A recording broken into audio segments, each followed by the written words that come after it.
If you guys are just tuning in for the first time, I recently opened a Pokemon card store called Java's Cards and Collectibles. And just 3 days ago now, we had its grand opening. In this video, I'm gonna talk about how that went, what my expectations were going in, and if they were fulfilled by how well or how not so well we did during the day. So first, let's talk about expectations. I really didn't have any. I used to consign a space in the local comic book shop that's just 1 block down the road. So I had 2 years of experience and understanding of the demand for Pokemon cards in this area. But even with that understanding, I'm in a different location. The comic book store went out of business about a year ago now, so have people forgot about me and my business that was up here? It's hard to know how many people were still going to think about this place or think about me as a seller opening up a new store and whether or not I could get that information of this new store out to the public before the grand opening. Now, I didn't really do that much advertising for the store. I posted in a couple of local Facebook groups. One is the Carolina Pokemon card Facebook group, and the other one is a local Wake Forest town community Facebook group.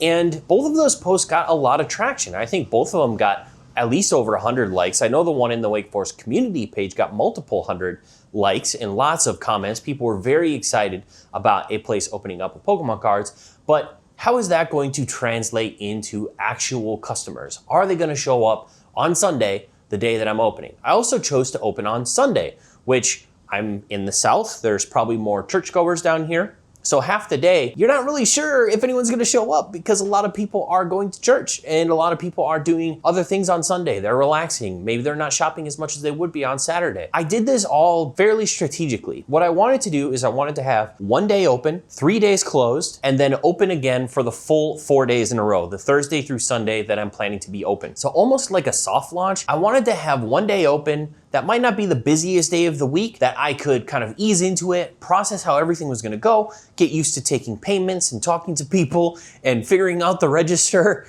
and the cash and all of that, figuring all that stuff out before I jump into the deep end of 4 days in a row, including a Saturday, which is probably going to be my busiest day of the week. If you guys have been watching me for a while, you have probably picked up on this already, but I'm not really like a throw myself in the deep end kind of situation. I have been building up to this store for a long time. I've been selling Pokemon cards online for 4 or 5 years. I have been selling Pokemon cards locally for a couple years, and now I finally have a store. And I didn't choose to open the store on a Thursday and have 4 days in a row to slam myself with. I decided to open on a Sunday so that I could have a break in between. I take chances and I take risks here and there, but I like to do it in a very measured way, in a way that I can ease myself into it instead of throwing myself in the deep end. I threw myself in the deep end when I first got into this hobby, and I'm kind of done doing that. So my expectations, pretty low. If you've been enjoying this content and my channel, you should remember to like this video down below and also subscribe to the channel for the notifications of more content when the videos drop. Thanks guys, back to the video. What did I do to prepare for the day? So there were a couple other things that I did to kind of let people know that I was open.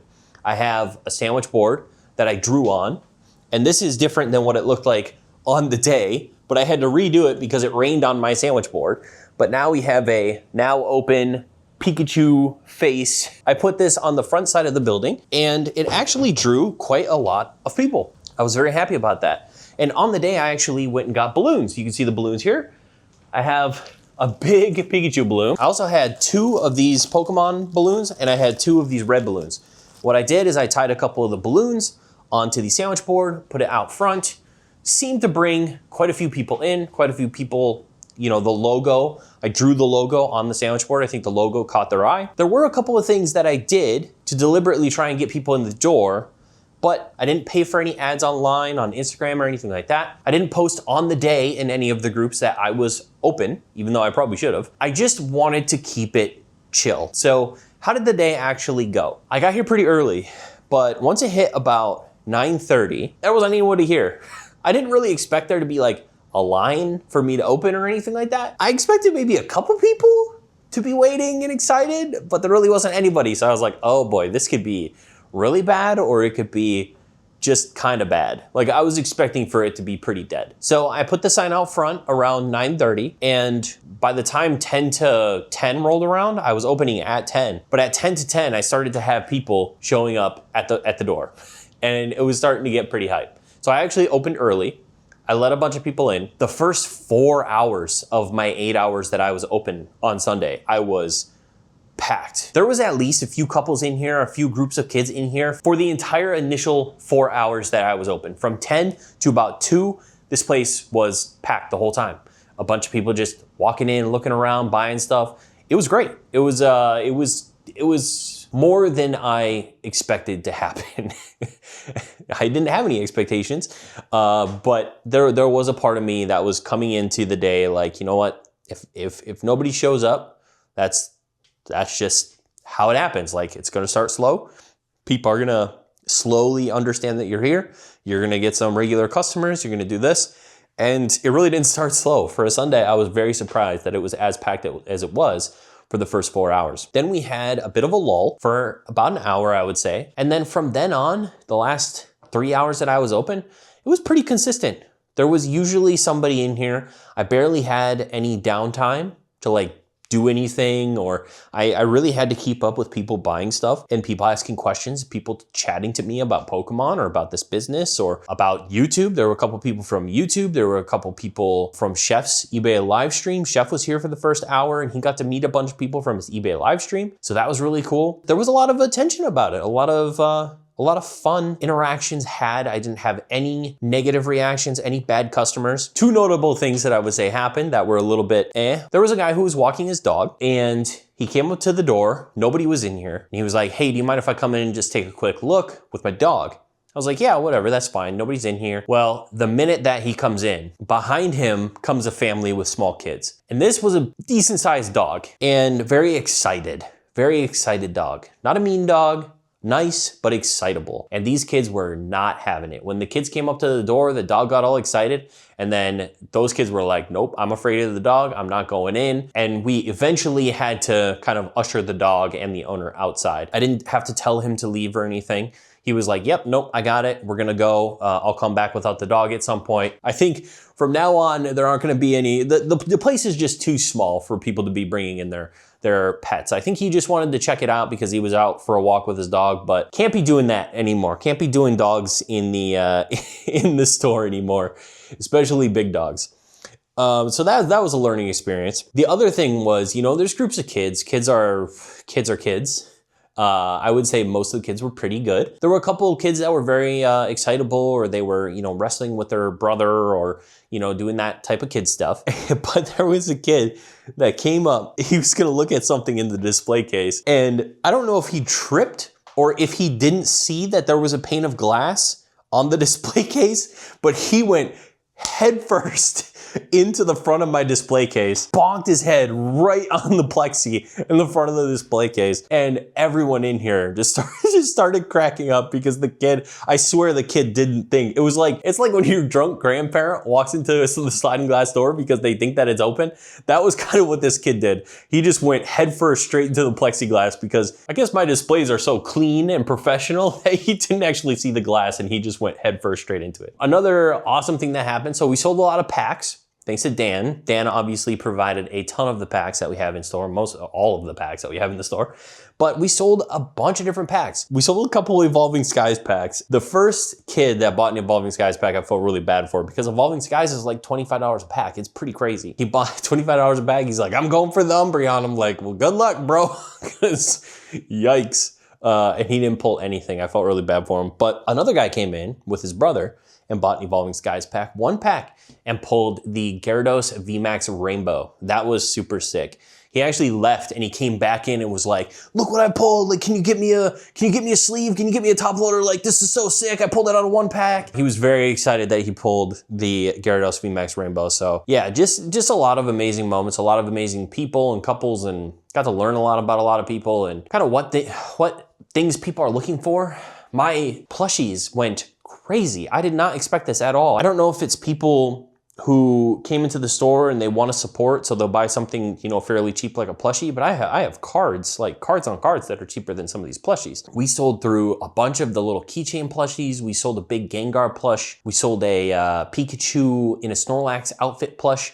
That was really cute. That was a dad and son combination, and his son used to call him Snorlax when he was younger, and his son's favorite Pokemon were Pikachu and Snorlax. Oh, you have a Pikachu Snorlax poncho plush? Like, that's perfect. I'm gonna buy this for my kid. So yeah, that would, I mean, I don't know. It was such a good day. It was so fun for all these people who are into Pokemon to be coming in here and just be really excited about what was offered, what's provided, what's actually here now. A lot of people just came in and walked around and were like, I'm so glad that someone's here that's, has packs. I'm so glad that someone is in the area who, I have to drive 30 minutes to this other game store to buy sleeves and top loaders, and now I can do it here. There were just so many people who were excited and very appreciative that a place open that actually has a lot of the inventory that I have. I'm just really excited about kind of the future prospects of this place, and not having any expectations.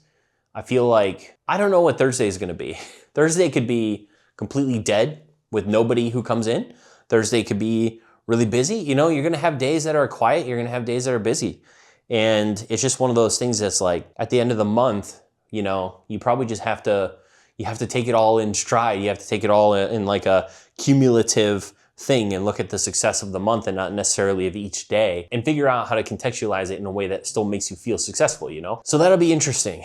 My first slow day. That'll be interesting if and when it happens, how it will feel after the fact. I will say that we sold over 100 packs. I think we sold like 104 packs or something like that. And definitely the most popular packs were Crown Zenith and 151. I think I sold like 20 packs of each, Crown Zenith and 151. And then we sold quite a bit of Journey Together. We sold a lot of that because that was a fairly inexpensive pack of a newer set. So we sold quite a bit of those. And I did sell a few Prismatic Evolutions packs. And then we sold a little bit from here and there. But those were definitely the most popular packs that we sold. I sold some higher value singles. So I sold a Rowlet Monk promo. That was super awesome. I also sold a Charizard Shiny VMAX in English to a kid that was very excited about that. I think when all is said and done, we had just over $2,000 in sales. If I was vending a local show on a Saturday and got $2,000 in sales, I'd feel pretty good about that. I don't know if that's going to be a good day or a bad day or a medium day. It's tough because it's the first day, So that's just in the middle. And hopefully we have days that are higher than that. Hopefully you have days lower than that. It's going to fluctuate. And I would just have to, put it into perspective. And not every day are you gonna sell more than the previous day, right? Like I said, cumulative growth. The little bit that I actually pushed it, the fact that the place is fairly small, for one day to sell 2K, I feel like that's pretty good. I'm really happy about that. I'm more happy with just all the people that were so excited. Honestly, like 2K in sales is great, but the feeling of, I don't know, I already feel successful. I've only been open one day, but I think I just had such a good time that I already feel like it's worth it. And I don't know, obviously my mentality might change, but this is something I've always wanted to do, and for it to come to fruition so easily. I feel like, obviously I put in a lot of work the last four weeks, but to open that day and just be like, we're open. You just like flip the sign and you're like, okay. I felt like it was gonna be a lot more difficult. Like something about it was gonna be a lot more difficult about owning a business, about being open. But it's kind of just like vending. You have to do a little bit more. You have a cash box, you have to create change for people, you have to take credit cards, you have to worry about taxes, sales tax and stuff like that. And it's a little bit different, but overall it's just kind of like vending every day. And I like vending. And this is gonna be hopefully a really fun experience. It's early on, but so far I'm really enjoying it. And I feel like it's been pretty successful, at least the first day. Hopefully you guys like that little recap. And I think the grand opening went great. If I met you on that day, thanks for stopping in. And hopefully we'll see some of you guys very soon.